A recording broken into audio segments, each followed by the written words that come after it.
আজকে আমি শেয়ার করব কাঁচা আমের আমসত্ত্ব। তাহলে আমি কি করে করি, প্রথমেই আমি আমগুলোকে কেটে নেব। আমের খোসা ছাড়িয়ে টুকরো টুকরো করে কেটে নেব। যেহেতু এটা আঁটি হয়ে গেছে, ফাড়া যাচ্ছে না, এই জন্য আমি পিলার দিয়ে আগে চেঁচে নিচ্ছি। খোসা ছাড়ানো হয়ে গেছে, এবার আমি এগুলোকে কেটে নিচ্ছি। যেহেতু কাটি হয়ে গেছে সেহেতু ফাড়া যাবে না, এইভাবে সাইডে সাইডে কেটে সিদ্ধ করে নেব। তাহলে আমগুলো আমার সব খোসা ছাড়িয়ে টুকরো টুকরো করে নিয়েছি। এবার আমি এটাকে সিদ্ধ বসাবো। আমগুলো সব সিদ্ধ করার জন্য ঢেলে দিলাম। এবার একটু জল দিয়ে দিলাম সিদ্ধর জন্য, আর ঢাকা দিয়ে দিলাম। আমটা আমার সিদ্ধ হয়ে গেছে।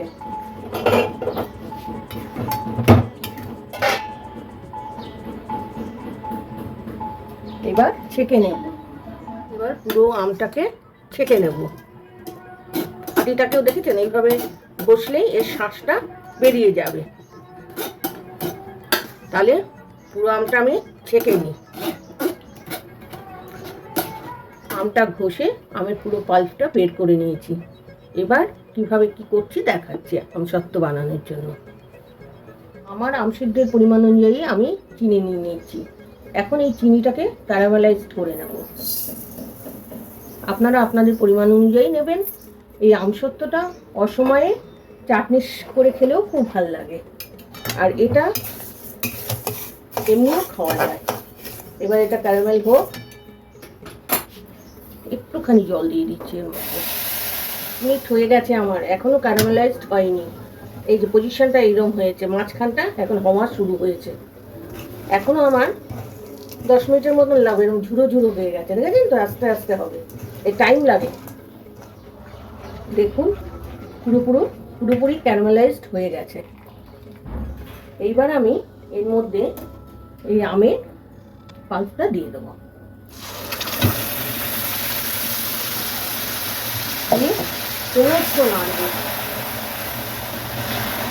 নাড়তে নাড়তে দেখবেন ঘন হয়ে যাবে। আর এটা আমরা রোদেও দিতে পারি শুকানোর জন্য, আবার পাখার হাওয়ায়ও রাখতে পারি, বা গ্যাসের নিচেও থালাটা রাখতে পারি। এটা সমানে নাড়ছে, নাড়তে নাড়তে